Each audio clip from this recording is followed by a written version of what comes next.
ফলের জুস এবং তার সাথে অসাধারণ প্লেটার। কোথায় খেলাম, কিভাবে খেলাম আপনাদেরকে জানাবো। মিরপুর 2-এ নাকি সুন্দর একটা রেস্টুরেন্ট আছে যা মন কেড়ে নেবার মতো। সনিক এবারে চলে গেলাম।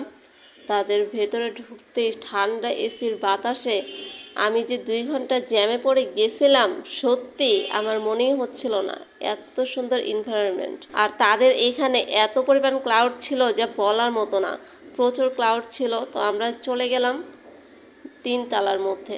3 তলার মধ্যে যাওয়ার সময় এখানে আজিজ ভাইয়া তাড়াতাড়ি উঠে যাচ্ছিল, তার পাশাপাশি আমি আফরোজা আপু দুজনেই উঠে যাচ্ছিলাম, কারণ আমাদের খেতে হবে। যাই হোক, বসে পড়লাম খাওয়ার জন্য।